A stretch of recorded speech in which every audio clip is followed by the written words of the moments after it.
All right, I'm gonna make this one quick. Don't do nigga business. That's something my mama taught me. While I was growing up. And nigga business is essentially two niggas or two people who don't have their stuff together, right? Who aren't doing legitimate business, who aren't operating from a good, ethical, and moral compass, right? Um, and I've spotted these. I'm starting to see these things very clearly, and I'm starting to, just back away from it. Um, In-word business is usually the ones that don't pay you, are usually the ones who pay you very little, are usually the ones who make it difficult for you to get paid. They delay processes and things like that. It's just very difficult, right? Um, when you're dealing with people who are doing good and real business, what tends to happen is you tend to get paid faster, you tend to get paid more, and you tend to get paid easier. You don't have to, jeopardize. Oh well, I'll add this to the package too, so you'll buy it, and all this other type of stuff. Like people try doing favors and all this other type of stuff. Like it's just so, just back away from it. Like I mean, at the beginning of your career, I guess it's cool because you're just like trying to get the experience, and experience is invaluable and stuff at the beginning. But at some point in time, you just gotta start telling these people, pay me. Like it is what it is. You feel me? And if it doesn't align, go find people that align with you. Because there's 8 billion people on this planet. Um, Having to say no to that person or a group of people is okay. You feel me? Um, you got to go get that money on. Like that should be like the focus. And I'm not saying that should be the only focus, because as a man, you should be focused on a lot of things. Your family. That's very important. Your lineage and like how you want want it to go down too. You know, your spirituality, your health, your mental clarity. There's a lot of things that you should focus on as a man. Um, but that is one of them for sure. Um, Getting that money out and doing nigga business, it just slows down the process. It's like this endless loop. I don't mean to like be that guy, because I come from the environment. I'm still in the environment. Yo, I'm not rich or nothing like that. I'm not nothing crazy. Like, yeah, I'm an entrepreneur. I can pay my bills, the slightest amount, right? Um, but I'm not this millionaire. I'm not nothing crazy. But I've gotten to the point where I have a little bit of freedom, right? Like, I don't have to wake up and go answer to anybody, and my car will still be downstairs. You feel me? Certain shit like that, but like my bills are already paid. You feel me? Um, so I understand like the principle of wanting to do things just to get out of your circumstance and shit like that, but I feel like you're going to stay in your circumstance if you continue doing shit like that. Um, I'm noticing people operate in cliques too. Like that's some shit that turned me off too, for real. Um, when you do something, when you help one person, right, and then you turn around and help somebody else, right, not realizing that both of those people know each other.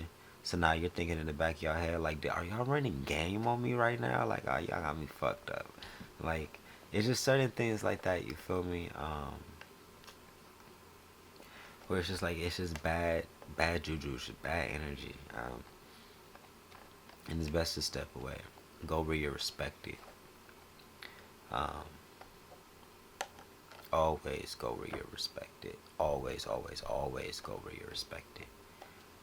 It makes life a lot easier, because the moment you go where you're respected, you stop doing things for other people. Once you go where you're respected, you become really authentic. You become really raw, because you're no longer trying to mold yourself into somebody else's reality. You know, if they respect you, if they love you, they don't want you to change. They usually don't want you to change. They want you to be yourself, because that's what they love and that's what they respect, right? But when you're dealing with people who are like low key disrespectful. You're dealing with people who have egos. You're just operating in a very low energy, or around people with low energy. You're going to try molding yourself to please these low energetic people, which takes you out of form. It takes you out. It takes you out of your character. You feel me? And it unaligns you. So yeah, nah. I would focus up. Um, I would pay attention to the things that are important in life and separate yourself expeditiously, like T.I. would say, from things that just aren't beneficial. Like, and it may seem rude at first, right? Because for a second, like for a long time, I didn't want to be that guy where I was like, just pay me. You feel me? Um, but I had to. I had to speak up. Um, Niggas started paying me too. Um, and yeah, it's just open. I don't know. I'm just learning a lot, as a young 22-year-old entrepreneur, Los Angeles. You feel me? Um, I'm just learning a lot. Entrepreneurship definitely takes a lot of mental resilience, right? Because you get tested, especially when you're young. Now, I feel like when you're adult entrepreneur, of course you go through things, but when you're a young entrepreneur, I feel like you get tested so much. It feels like people want you to earn it, or people want you to overexert in a way because of your age, or they think there's a wisdom deficit or an experience deficit. Regardless, even though in reality you could lap up all of these niggas tenfold, because they don't have the energy of a young person anymore either, nor a lot of them don't have the mental sharpness of a young person, but they don't like to admit that. um, so they throw little tests, they'll make it difficult for you to close that deal.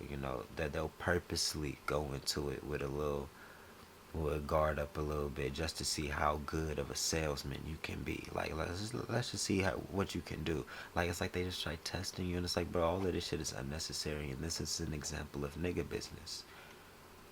Especially when you have something to offer to the marketplace, especially when you have some type of skill set.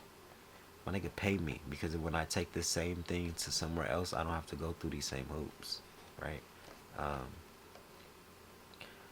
like I've always told people too. Once I got into this rap thing and hip hop and all that type of stuff, all my biggest checks that I've got through life has been outside of the industry. It's been through regular people, real people.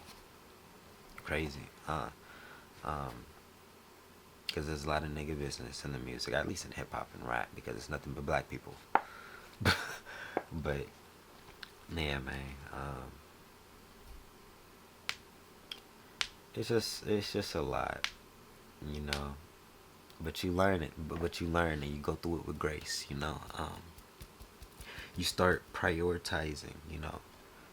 People who genuinely support you. You know. Um, and at least with me, this is teaching me the importance of ownership too. Um, not having to ask nobody for anything. Building something of true value and using it as leverage in the marketplace, in society, and whatever you're trying to do, right? Owning something um, separates you from a lot of people, and that's something that I'm seeing is missing a lot of these spaces. Nobody really owns something, so they're all just in like this crab in a bucket mentality, because nobody's actually adapted the mindset to actually build something. Everybody's trying to like leech off or pull or extend, instead of completely building something and then collaborating and then doing all sorts of shit. Uh, like, yeah, we're better in teams, we're better in numbers. I 110% agree. But we have to be realistic about the times we're in. Excuse me. People are egotistical. Um, just things get in the way. You know, Working in numbers would be amazing if people stuck to the program, or people, you know, actually believed in themselves. And when I say stick to the program, when you are rooted in love, community, teamwork, you know, um, just spiritual alignment, in other words, you don't let things like ego, greed, um, self-perseverance, um, survival mode, and so just all the low frequency things get in the way of what's important. You know, you stay true to the mission, you stay true to your purpose. Um, Not everybody has that skill, but no, everybody has the skill, but that skill is trained differently in different people. Some people have higher levels, some people have lower levels, and trying to mix into different spaces with different things that are at different levels will inevitably cause some type of turbulence because it's unbalanced. So a lot of this journey is just finding people who's balanced with you. Simply, that's like everybody has love in them, everybody has God in them, but everybody's at a different level of healing, and everybody's at a different level of giving and receiving in that journey. You got to find the people who's at that level, who share that perspective, who's at that frequency, and just step out the box. So yeah, I love y'all. Go make that money.